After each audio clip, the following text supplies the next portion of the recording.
I find that if you have the right personality and you're good at what you do and you're consistent, you're loyal, you have a work ethic, you'll stay in your job for a long time and you'll have very good benefits. That's also important too, not just as a chef. This episode is brought to you by FultonFishMarket.com, the most trusted name in seafood. FultonFishMarket.com is the e-commerce provider for New York's iconic Fulton Fish Market, the largest seafood market in the Western Hemisphere, trusted by top chefs for over 200 years. Fulton Fish Market provides a range of world-class seafood options. FultonFishMarket.com can help you serve a wide range of customers, whether you serve high-profile individuals or just strive for culinary excellence. They deliver directly to your doorstep in all 48 contiguous states, providing a comprehensive selection of the finest seafood, from wild fish to caviar and shellfish. When it comes to seafood, FultonFishMarket.com is our go-to destination and the name we trust. Let's celebrate those who support us and dive into this episode of the Private Chef podcast with a taste of excellence and freshness. Visit www.fultonfishmarket.com to get 15% off your first order. Use code PrivateChef at checkout. Welcome to the Private Chef podcast, serving the 1%. I'm your host, Hennche. And on our show, we speak to the best chefs, how they honed in on their skills to excel in the industry, and what it takes to work as a private chef for some of the most exclusive clients in the world.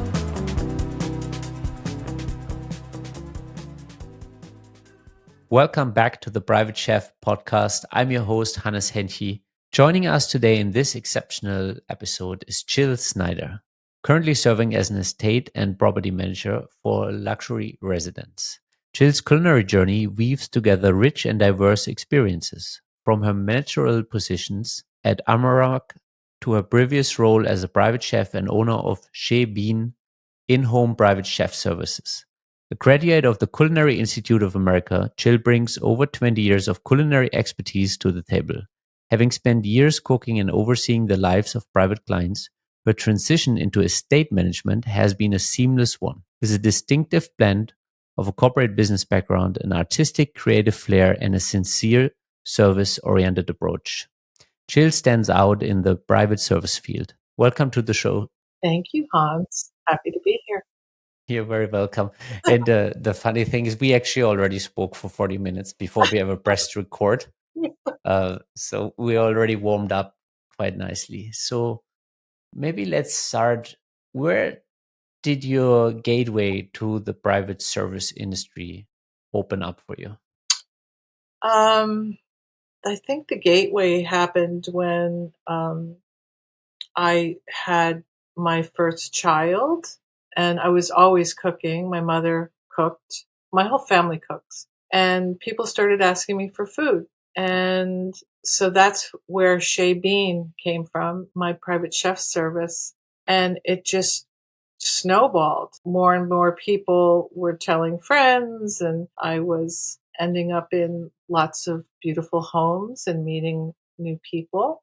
And during that time, I would do other things besides cook for these clients. They're like, "Oh, you know how to do flowers? Oh, do you know how to do this?" And somebody said to me at one point, "Oh, you should be an estate manager." I'm like, "An estate manager? What's that?" So, I sent you a lot of the information about me, and I worked in corporate services and overseeing 90 employees at one point, all, for food service and business dining union, which was very challenging. That was an education in diplomacy. um, and, I stuck with that for a while because of my sons. I have two sons. And so I decided I didn't cook so much privately during that time because I really wanted to be there for my sons. And that went on for 8 years, and I really missed cooking, and then ended up back cooking for this private club that was upstate New York, in Carmel, New York. Lovely, like 500-acre place where all these elite people built homes. And it's been around this club, Gypsy Trail Club, was around since like the 40s. And so it was very well known amongst the New York elite. And so I was lucky enough to be hired up there part time. So I'd go up on Thursdays and come home on Sunday mornings.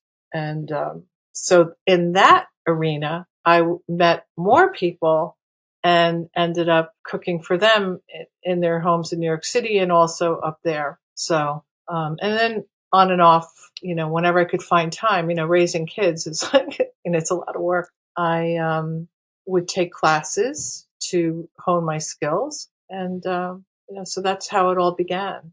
And then I segued into being an estate manager on a farm in New Jersey.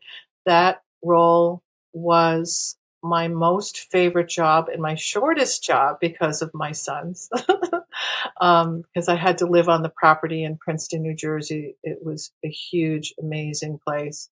I had my own house, 3 bedrooms, fireplaces in the bedrooms. It was gorgeous. That I was able to be their estate manager. This place was tremendous, and their chef, because they were business people and were gone during the day and really didn't need me. I used to satellite and bring lunch to the male principal in their office, and do a la minute there in the office sometimes, and then go back to the estate and then run things on the estate, and then they always had dinner every night. It was fabulous. I mean, and they were foodies, so I was able to do all of that. And then I just kept meeting people, and then more people were hiring me to do things. After that position, I ended up more in Greenwich, Connecticut, and Westchester, New York. So that's kind of the short version. So, what do you think were the skills that allowed you to transition from the kitchen into estate management? What are the traits that you had that people appreciated that you had? Well, I really had, from working in corporate for 8 years, that was like the equivalent of an MBA. The training that I received and the tech skills. I mean, when I started in corporate, it was the computers were DOS. That's how, it was a long time ago. And then transitioned, to, web-based programs. And I, all my life, have been an extremely curious person, and I learn things really quickly. And if I don't know something, I find it out. And, before there was all of the internet, it was books. I mean, behind me, is my office, which I can't find the time to organize, but I have lots of books, like culinary books, and I can't find homes for them. And so on the job training gave me so much wealth of knowledge to be able to transition to an estate manager, because I knew how to do P&L and budgets and human resources. And I'm a people person. I mean, I've managed so many people, and, between, having to give PowerPoint presentations to CEOs, and hanging out with the staff, and working with them and mentoring them, it's the perfect foundation to become an estate manager. And yeah, I just strived for it. I mean, be careful what you wish for though, because, I got in, and it's a really tight club. Back when I started doing it, there was just a handful of recruiters. And I was that person who was like, reaching out to them. Hi, I'm Jill. Can I come down and meet you? And it was like a little secret club. It was very hard to get into, and everybody asked that, like, well, how can you get the experience if you won't be given the opportunity to get the experience? So I think Well, that question is still out there. it's still out there. And, I recruit lots of people, for homes, and finding the qualities are different than if you're hiring in a corporate environment, what you're looking for. And I still to this day say and believe in my heart that it's the soft skills that mean more to me, because you can teach anybody just about anything. You can't teach Yeah. them to be nice, honest people, So I think after well over 60 episodes on the Private Chef podcast, that's really what rings true. It's like it takes a certain kind of person, and you yeah, like the skills that you need in a household, yeah, you can't make them up on the fly because they're soft skills. And there's like who you are and how you are, and it's like inside of you in a way. yeah. even when I was a chef, and I was never, went to a 3, 4 year program to become a chef. I didn't have the time. I was, that was a dream. When I was up at the Culinary Institute doing a class up there, I met this gentleman who was a surgeon from Brazil who wanted to become a chef and came over for the program. And I just thought That's that was wild. so amazing that he did that. I wonder whatever happened to him, but um, you know, I wonder why he would go to the United States. it was Like, it's- why wouldn't you go to like Portugal or Spain or to Paris to become a chef? Why would you go to America? well, I agree with you there. But anyway, I believe that if you have the drive and the desire and the strength to hang in, you can learn anything. I mean, if I agree. when I was a chef, people would say, "Oh, can you make me this?" I'm like, "Sure." And then I'd be like, now it's easy to figure out how to make things. You can watch videos, and even as an estate manager with equipment, I can figure out. I'm very handy, so I can pretty much fix things before I have to call somebody in much of the time between smart homes, computerized everything, HVAC, and when I meet vendors and experts in their field, I pick their brains so that I can step forward to fix things before, just to help, to Yeah. assist the principal. And that gives the principal a lot of security knowing that they have somebody on board that before they call somebody in. They don't really want people in their homes. Yeah. Really don't. They're not comfortable with vendors being around. Yeah, and ideally, they want things to get fixed timely, and so whatever we are able to fix immediately Right. or solve for while they want to maybe use it, utilize it, Yeah. like whether it's the pool heating system or something, if we can solve for it right then and there, that's appreciated instead of just calling an emergency pool fix. I lead by example just in general, and I'm boots on the ground. That's just I have a work ethic that, I'm not that type of manager that was like, I'll go through a whole list before I'll do it. I mean, if something has to be done, sometimes maybe it's a patience thing. There's so many things as an estate manager that you're floating all over. You're juggling that. Let's get it off the list. So, and they appreciate that. They appreciate somebody who's motivated and trustworthy and, has their best Yeah. interests. And on the real estate, the list never ends. Like it's just another day where things keep adding to the list. Oh, the punch list, that's a moving, breathing document that just goes Yeah. like this. Yeah. So, for somebody who would like to maybe intentionally transition, Mhm. somebody who's served in the kitchen and is seeking to transition for different reasons, there is obviously it's a different path that some of us might appreciate at different age in our career. What do you think are the skills that they can intentionally lean into to make that transition? You mean if they're in the kitchen Yeah, and they wanna be a manager? Well, chefs are already managers. I mean, that's supposedly the difference between a cook and a chef, right? Chef has to have a different skill set than a cook. yeah. Well, but let's say you're in a private estate as a chef. People still don't quite consider you an estate manager, and Right, there's still some things to develop. For example, you mentioned P&Ls and also dealing with other household stuff that you maybe haven't had to lead yet as a private chef.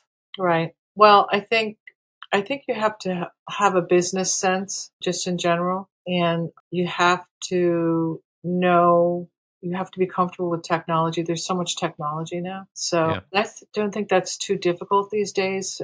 A lot of people are very technology savvy. I think there's so much support. There's so many groups now, right? Especially on LinkedIn. LinkedIn's a really powerful platform. There's so I many agree. ways to learn. You could, and you don't have to go off to school to do it. You could just talk to people already in the business. I'm actually working with a realtor recently. He's like a top end realtor and he wants to become an estate manager. And so I sent him off and I was in talking with him. He was telling me, well, I'm managing this for my client here, and he's doing all the things that a house slash estate manager is doing. And he's very personable and he would be fabulous. I'm like, listen, you got to redo your resume. That's the first thing. You have to highlight everything that you just told me that you're doing for your clients. Oh, you're overseeing an installation, you're overseeing some construction on one of the properties. That's what estate managers do. So Yeah. you have to make sure your resume is really tight. I used to have like 3 resumes depending on what I wanted to do. But I think this is fair, and it's something I want to touch upon for a second. It's, see, you have a solid career in the kitchen.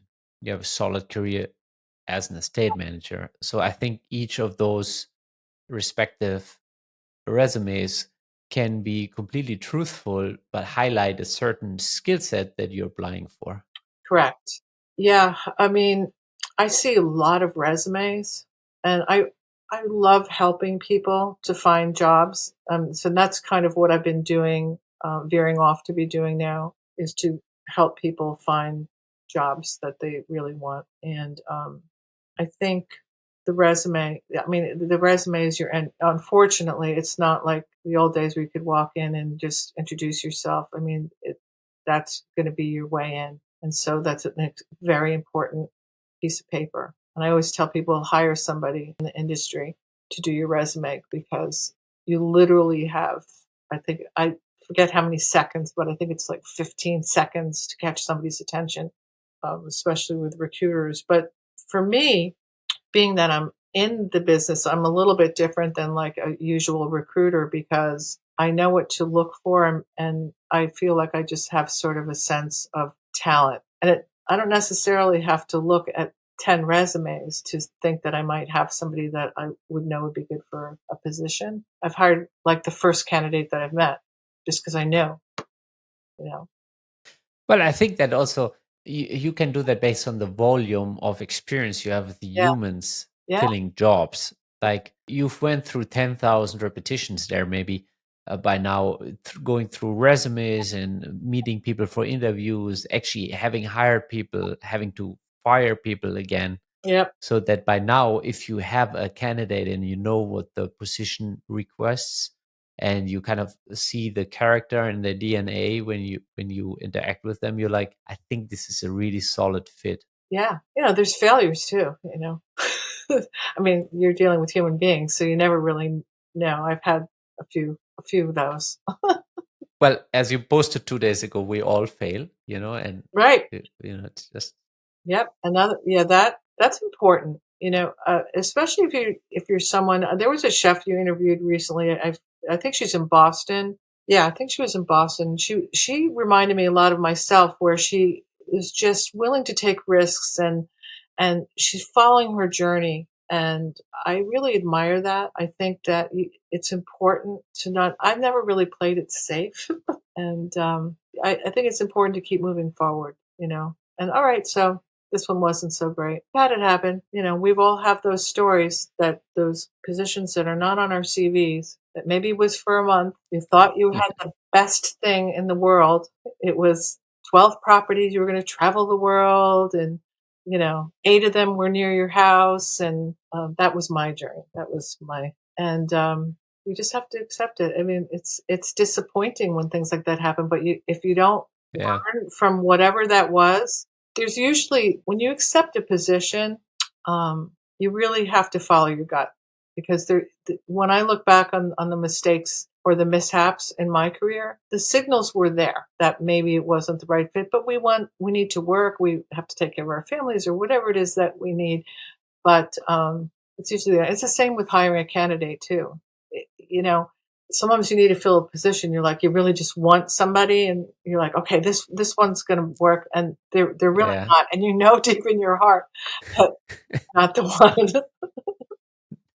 And this is tricky on both ends. Like, and I think you've kind of pointed to it perfectly. There are those situations, and unfortunately, more often than not, we, as the party that is looking for the job, we have financial commitments, whether it's a mortgage or it's kids, Right, of course. Yeah, basic rent. And then from the other perspective, I see personal assistants who just are under the pressure to fill the position as fast as possible because maybe that particular family burns through stuff quite frequently. And we've had actually some of those episodes on the Private Chef podcast before where people were just getting burned through by different families. And on both ends, there's a need to fill. And I think in both instances where I've seen longevity unfolding, it's when the person being the chef, for example, or maybe the estate manager, has built a little cushion so that they have the financial situation that they don't need to take the first paycheck that's coming that way, and they can lean into the interview process with different families and go through that. And at the same time, it's the families that realize that they might have no chef for a month or so and they will deal with it in a different way, but they're willing to go through the pain to get to the chef that leads to longevity. And that takes some a certain mindset on both ends. But I think it's worthwhile for us to set up ourselves up financially in a way that we can endure that period. And I think it's also worthwhile for families to kind of stick to that and go through the different individuals that will naturally have to come through the house and kind of be in their kitchen for a day or two, and to see if the DNA of the chef fits the DNA of the team and the principles, and whether the food is kind of a natural fit to the palate of the principal towards what the person actually would appreciate to cook on a daily basis. Mhm. And that's a little bit of a process, and it takes time. And one of the things I really learned, it's really painful for the family too. They don't want to go through that process very often. Like they don't want to have multiple chefs there over and over again reading different resumes. It's not fun for them. No, it's horrible, and the continuity of the house is just all over the place. I've been through that the past year, and I think we finally have the one. So it's such a besides I mean, the food is obviously extremely important, but the personality is equally as important. Yeah.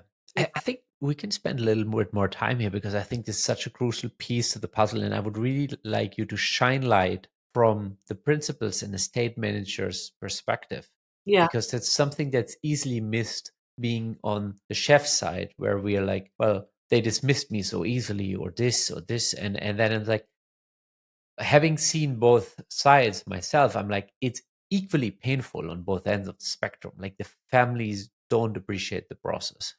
Yeah, it's an arduous process to try to place somebody that well, each home is so completely different, but any home that I've been in, nobody wants to have people coming and going, especially staff. I mean, for me personally, I have somebody for years who helps me with my house every 2 weeks. That's about all I can tolerate. And when she's here, I am not here.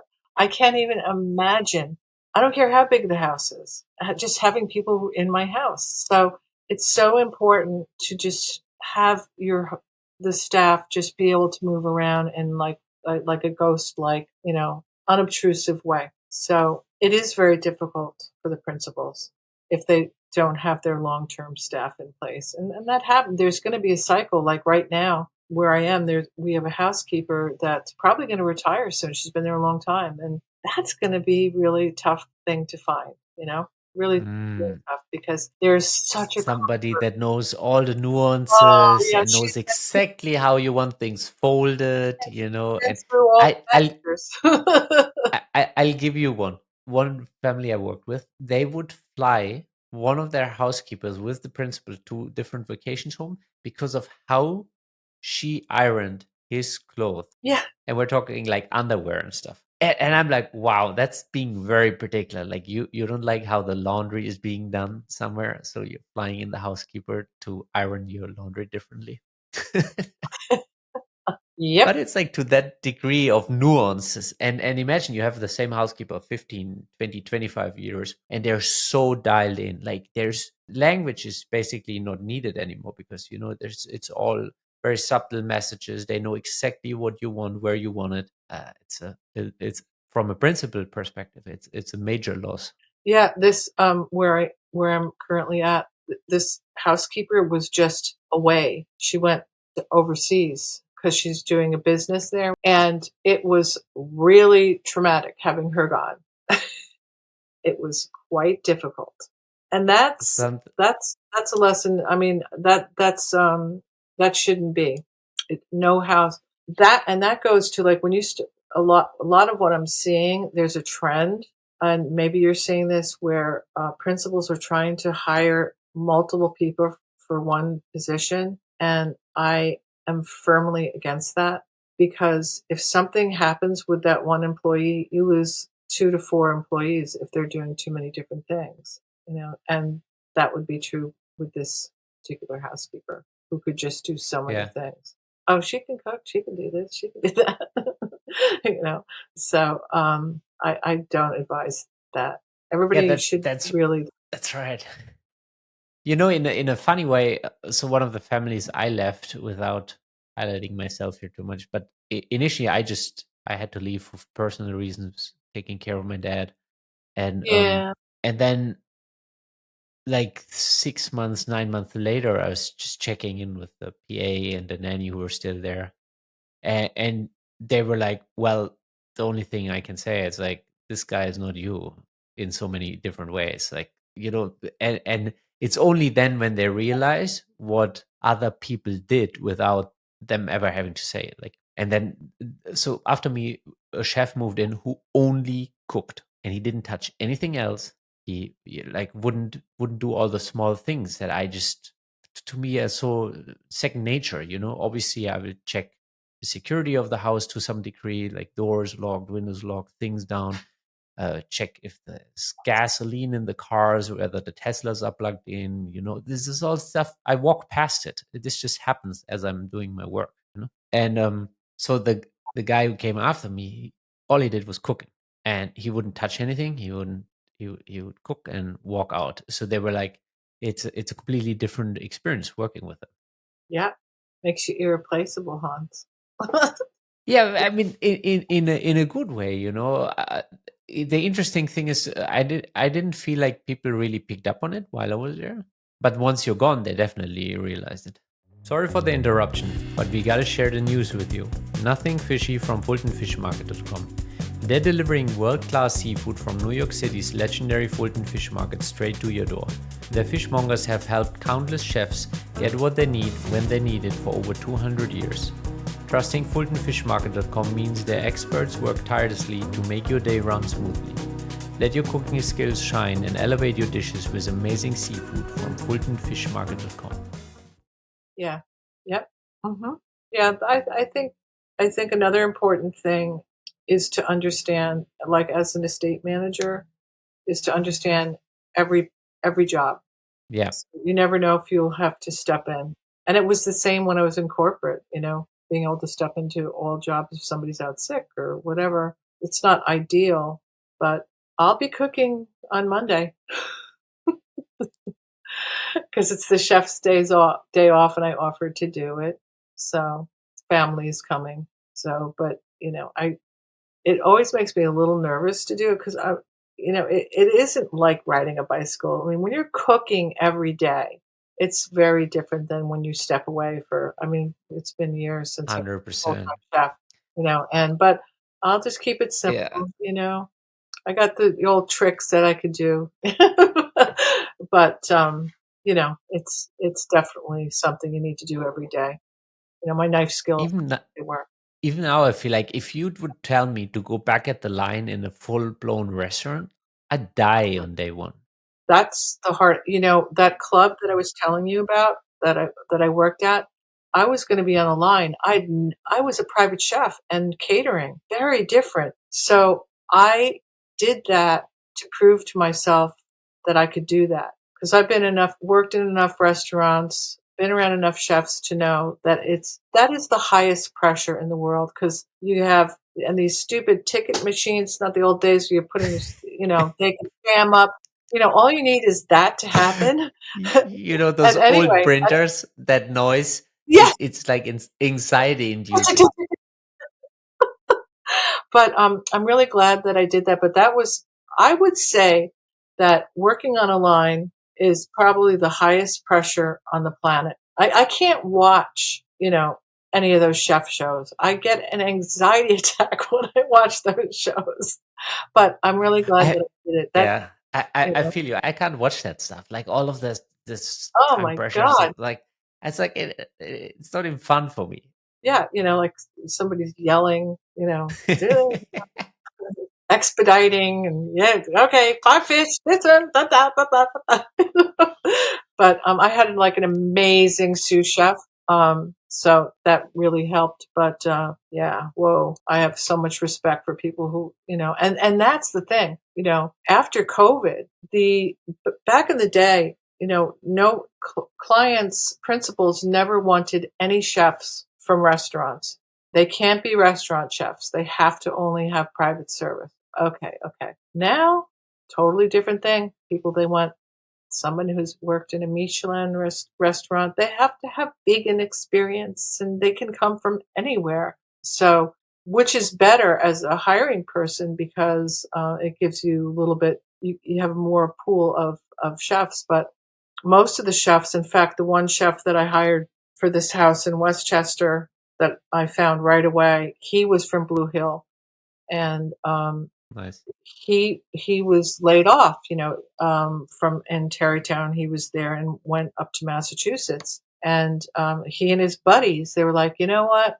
Let's become private chefs because the money is really great and we'll have a better quality of life. True, very true, most of the time, some of the time, but money is definitely better, I think. I mean, they all aspire, and you can attest to this, that yeah, I want to be a chef and open a restaurant. I was there. I'm like, I'm so glad I didn't open a restaurant. But Yeah. they come out of it and they're like, no, man, this is hard. This is, I mean, hard work is good. You need that foundation. You need that discipline. Totally. It's so helpful. But I think it's more rewarding to be a private chef. So I got a lot of good candidates since COVID because they didn't know what to do. Everything was closed, and now they can't imagine going back. Like, oh my gosh, I can't believe I wanted, to work in this I know restaurant. very few private chefs who would like to go back to the restaurant Yeah, world. yeah, I know some that do consultant work, and but the majority of, and I think that once you get to a certain level in the private chef world and you have a certain pool of clients, or you found the family that you really click with and you're happy to work with them for a longer duration, and that usually also comes along with a certain salary that keeps climbing. Once you realize how risk-free that income can be, like owning your own restaurant, especially in New York, for example, sounds like a complete nightmare for your family structure it is. compared compared to what you have in the private chef world. Yes, yeah, yeah. And if you're lucky, like this kid that I found from Blue Hill, he's in a Monday through Friday gig. That's almost Yeah. unheard of. He'll, and then like he may travel with them and they ski together and, yeah, he has to cook dinner for them and their friends, but it's such a big difference. And the thing is that I find that if you have the right personality and you're good at what you do and you're consistent, you're loyal, you have a work ethic, you'll stay in your job for a long time and you'll have very good benefits. That's also important too. Not just as a chef. What would you say are the key values as a person that you should hold up in order to be a good fit for a private estate, working in a private household? Um, You mentioned loyalty, yeah, consistency. diplomacy, very important. Discretion, top of the list. No gossip zone, hard to do. I mean, if you ever watch Upstairs Downstairs, that's kind of what it's like. I mean, really. But the boundaries are, as an estate manager, that's an important thing to remind your staff of. Having meetings that the boundaries are extremely important. And smiling, being pleasant, just leaving. You got to leave it all behind. And but for me, when I go to work, it's sort of like I'm not thinking about anybody else or anything, unless somebody calls me and it's important or whatever. But if I have any, life is life, But work has always been a pleasurable, exciting place for me, no matter what I've done. and working in private estates, there's not enough time in the day. If I had 24 hours a day to work, I still wouldn't be able to get it all done. Yeah, it's always more like a striving for the perfect state of the estate. It's never actually Yeah, perfect. yeah, it's There's helpful if you have a always the strong, next thing. yeah, if you have a strong team, it's really, really helpful. Yeah. It's I- that's But I guess it also really depends on the principles. I've seen estates run so incredibly meticulous that it was almost scary. I'm like, holy smokes, they're so dialed in, both inside, outside of the house, where any movement of the principal is communicated within the team, but on a very discreet manner. It's just like about, okay, the towels around the pool have to disappear. Principal is taking a bath. 5 minutes later, somebody's picking up in the room itself, resetting the bathroom, and it's just like one big flow through the house like that. And then sometimes, oh, this is they on top of their game here. yep. There's a lot of places like that. Um, yeah, it's like a hotel. Yeah, That's they expect that. but sometimes I would say even better than hotels. Like some because it's more nuanced. It's like so personalized, which some of the best hotels do if you're a regular.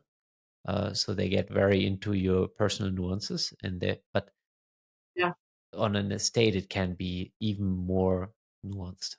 Yeah, there's if the principal, has expectations of that kind of experience in their own home, it has to be staffed properly to have that experience. Can't expect to have an experience like that in your home consistently if you don't staff it properly. Sometimes that can Yeah. be a struggle to convince a principal that their house is not staffed properly. Yeah, I mean, it does make a major impact on the payroll to have that experience versus just having a housekeeper touching up on rooms once a day. It's Yeah. a completely different set of payrolls. Yes. The other day I saw a job post, and I actually appreciate it. So there was a family who was hiring a second chef, and the offer is kind of 7 days on, 7 days off, second chef, and they straight up said you will be cooking 14 hours a day. And I'm like, that's kind of cool because at Yep. least they're open about it. The expectation Transparent. is food all day long, kind of as per request snacks. There's some meal times, but the expectation was set, you'll be a slave for 7 days, then you will be rewarded by being off for 7 days. And basically you work only half the year, 26 weeks, Right. but while you're on, you're on. Right, and maybe they have additional PTO in addition to that. Yeah. I think that's a great gig. I mean, I would love Yeah, that. I had mixed feelings about it. I was like, this sounds really interesting. Who should I share it with? But Yeah, at I the same saw time, I know a chef who took on a role like that recently, and she's part of 3 chefs, rotational chefs. yeah. So, I think it's brilliant actually because Actually, there's a couple of really cool things in that. The family won't tire out of your cuisine because they have multiple chefs pooling in. So there's something to look forward in the different skill sets and the different Mhm, things that different chefs prepare. At the same time, I think having that extended time off can be very valuable for your family. Like if you have kids, I think it's very valuable to go and bond with them, and then they will understand that you will right. be gone for a week. Right, yeah, I like it. I would have loved a job like that when I was a chef. I probably wouldn't have been able to do it because I was raising sons, but, I think it's actually a brilliant idea, and I think the only drawback of that is if you have some issues with the 3 chefs in their rotations and how they do things or, that would be like, from an HR perspective, you wanna make sure that they're really a team, even though they're not they're still a team even though they're not necessarily working together, so, Yeah, I think there still needs to be a good handover. There should be yeah, some clear communication on the menus that's so that it's not that's the repetitive. right, And like obviously there's going to be inventory that has to be communicated, those kind of things, especially if it might be a multi-estate. If you already have 2 3 chefs, I'm pretty sure you have multiple estates, traveling involved. well, that's where our wonderful technology comes in. where you have these web-based programs. I created one at one of the estates for the specifically, actually two of the estates, specifically for the kitchens and the chefs. If there was more than one chef, where they can hand off inventory. The inventory is updated by one of the chefs, and so the other one is in a market. They see exactly what's on hand, and it really helped and worked a lot. And all the guests are How documented, what they ate. what software did you use? I used OneNote, Okay. which is a Microsoft program, and so it creates notebooks. And so there's many of them now. Like Trello is great too. But I actually, because I started with OneNote, I was comfortable with it. So I brought it into another estate, and I also, put house manuals in it too. But the great thing about it, you're tracking everything culinary. I would track everything for the whole household in this, but with the culinary programs, you can document all the families, allergies, likes, dislikes, meals, menus can go in there, history, guests' allergies, what dinners were served, everything documented, inventory. So as the estate manager, and I would create, the lists, based on each household, what the inventories were. And so then you get everybody on board. And because it's live, web based, you can update it Yeah. at any time. So it was an important, because I had this one household, we had two chefs. There was like the Sunday, Monday chef. So when before the Sunday, Monday chef would leave, she would update the inventory. So when the main chef was coming back, she could see exactly what she was walking into, because there's nothing worse than having too much inventory of fresh things. It's a problem. Yeah. Yeah. Especially if you just overboard it like that, like because it wasn't communicated. Yeah. Yeah. Right. So it's helpful to have something like that in place, I find. But there's so many programs you can use now for that, for estates, which is wonderful. So And I mean, now we're getting to a point where the smart appliances have cameras in the fridge and stuff where you can check it on your phone what's inside the fridge. It's I like that. Like any fridge or just specific fridges?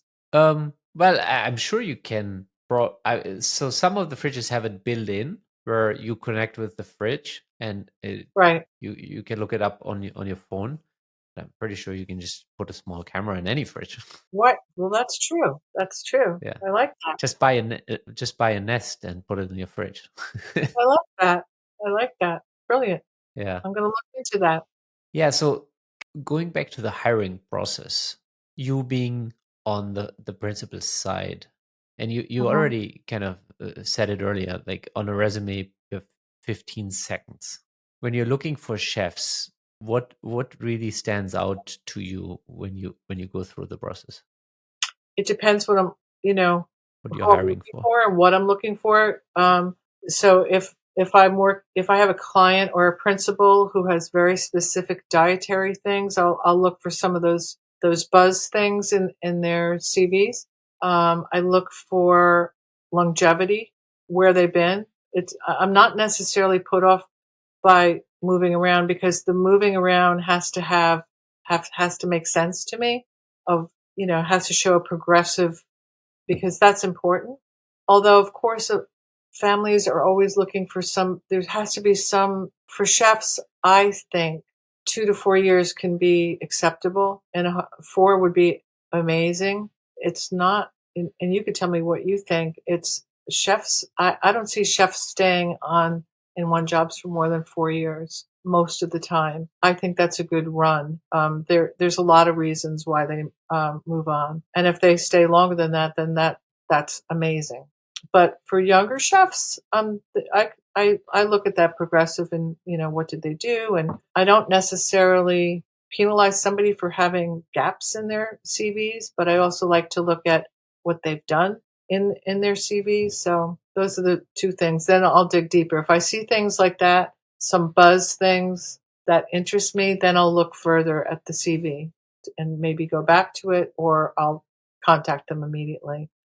I recently met a chef who just had an amazing journey, and he's like right in the Hudson Valley, and I was looking for a specific role, and he just had he moved around probably every 2 years, but his CV made so much sense to me.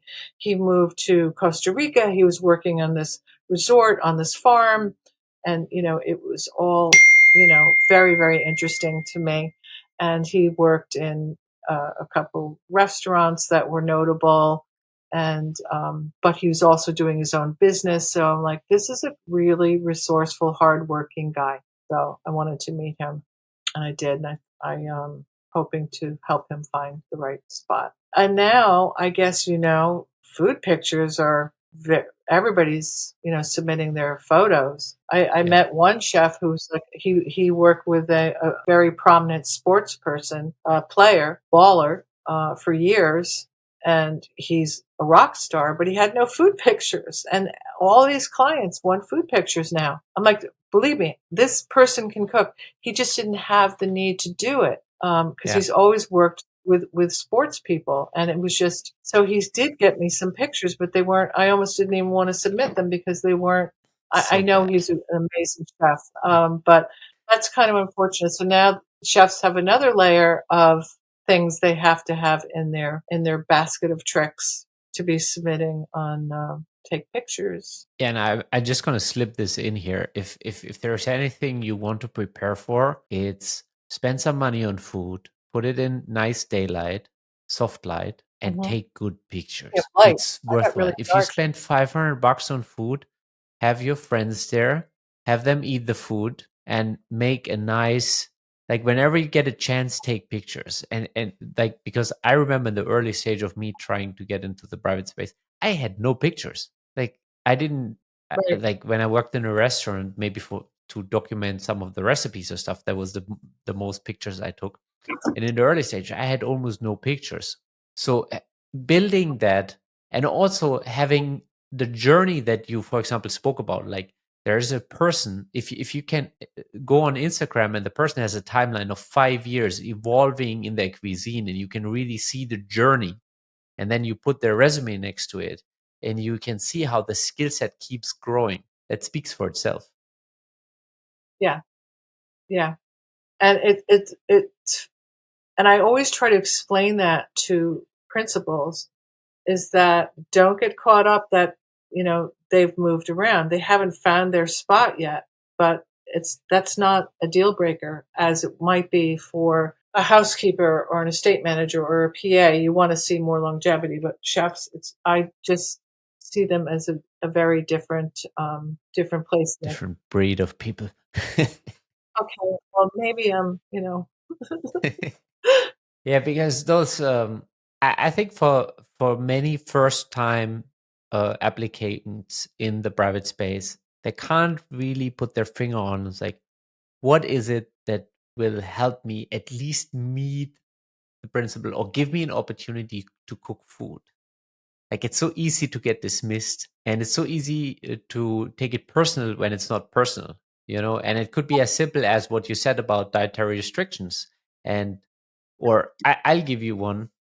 I was in an interview where it wasn't mentioned anywhere whatsoever that they appreciate Japanese or Asian cuisine. And then after I cooked for them, the kind of cuisine that they actually said they appreciate, they were like, "Oh, and we also love Japanese." And I'm like, "Great! I have no idea how to cook that." And that was the end of the interview process. yeah, that's yeah, it's important to really be transparent with what your capabilities are when it comes to food to some degree. I mean, sushi and Japanese are very specific. Yeah, and like, for example, if it's Japanese cuisine and I see that someone is like very into it, I'm not even trying. Like, I'm not gonna say I can try. Like, it's like very obvious that you're really into it and you've been to Japan and stuff. Like, I'm not gonna wing that, and I don't have a month to go to Tokyo right now to Yeah, go to it's sushi class. it's yeah.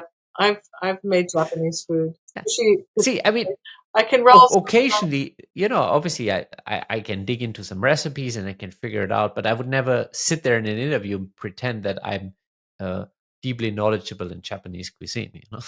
Exactly. Yeah, it is very specific. I recently was on a search for here's a good one. I was recently, and you may have seen me post it, I was recently on a search for a chef that had a French culinary training with Korean expertise. I'm like, oh, this I is going saw to be that. Yeah. fun. Yeah, I found the guy, but he won't. I found the perfect guy, but he won't answer right now. Actually, I think it's now that you dropped it like that, we had when I was at Danielle, we had at least 3 people that would fit this. Our sous chef was Korean, French restaurant, and we had 2 more people on the line, Korean, French restaurant. So they exist. I know they exist. Um, so yeah, this was a big job. This was a very big job. Great job, but I didn't place it.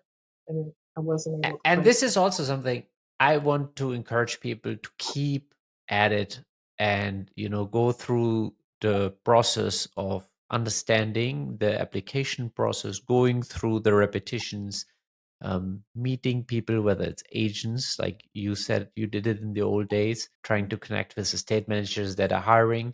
Every point of the journey will give you another learning that will eventually compound to landing your first at least trial. And each trial gets you closer to landing the job. And it's not necessarily easy. And it's like the chicken and the egg. There's still people would appreciate experience in the private space, but I think the doors are opening. And I think there's in general, I would say it's not as closed doors kind of behind curtains as it used to be. Just like you and me are out there right now connecting with people, Yep. the the the world of private service is opening up. Oh, it definitely is. And yeah, there's a lot of hiring going on. I mean, even like during COVID, I never stopped working during COVID. People, Yeah.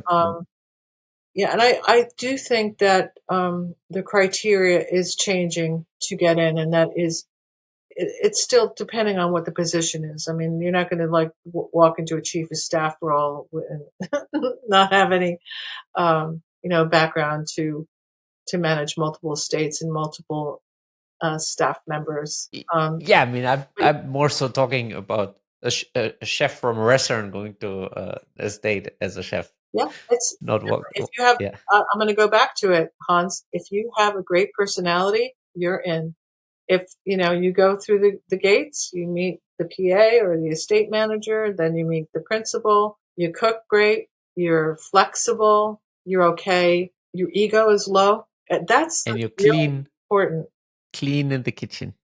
Yeah, I'll clean. Yeah, sanitation, right? The housekeeper's not cleaning up after you, but um, you know, low ego is important. It's a totally different environment. Years ago, very good friend of mine who was the executive chef. I can't say the restaurant, but it was a very famous restaurant in New York. He worked there for years. He worked there. He was like the executive chef for 10 years. And he was laid off because he trained his staff so well. And then they went to like, cut budgets, the usual stuff. Very famous restaurateur. He was without a job. And I was in private service. And I'm like, look, dude, I can get you a private chef job. You want to try it? He's like, okay. He hated it. I hooked him up with a very well-to-do family. They had like, it was the kind of place, townhouse with Rolls Royces in the garages and home in the Hamptons, the whole thing. Little opulent, but he couldn't handle it because he was very used to being a leader in his space, and he couldn't handle the constant feedback and them always in the kitchen, and you know what I'm talking about. He didn't. Yeah, His ego was a little bit too encompassed his psyche, and they loved him. They absolutely loved him, and he did it. I think he cooked for this one family like 5 times, and he's like, I just can't do it. He owns a fabulous restaurant here in Spark Hill, New York. He's doing very well, but it's not for everybody. I always say, be careful for what you wish for. Think, you might want to be a private chef or you might want to be an estate manager. It may not be for you. It really depends on your personality. yeah, 100%. So, It takes a certain kind of person. servant oriented. Yes. Yes. Well, Jill, I think this is a good one to end it on. Thank you so much for making the time. Where It's can people thank connect with you? I'm on LinkedIn, and that's where they can find me. I used to have a Awesome. website, Well, but that was a long time ago. I think that's when it was still DOS based, right? What you mentioned earlier. No, just kidding. No, dear, not that long ago. No, no, no, no, no. No, when I stopped cooking, I took my website down. I didn't, have a need for it. That Thank you makes so sense. much. It was really great to meet you, and I'll see you on the block. Let me know when you're back in New York. We'd like to thank our sponsor, FultonFishMarket.com, the best seafood in the nation, trusted by the best chefs in the world. Aside from offering premium seafood, they also make life easier for you by delivering all these outstanding products right to your doorstep. Visit the official website www.fultonfishmarket.com and explore their incredible selection of seafood and let your clients experience quality that has captivated palates for generations. Use code PRIVATECHEF at checkout to get 15% of your first order. When it comes to seafood, FultonFishMarket.com is the name we trust. Thank you for joining us at the Private Chef podcast. If you know any highly skilled chefs that want to take their life to the next level, make sure to share this podcast with them. And if you enjoyed this episode, click subscribe and check out our upcoming episodes. Thank you for listening.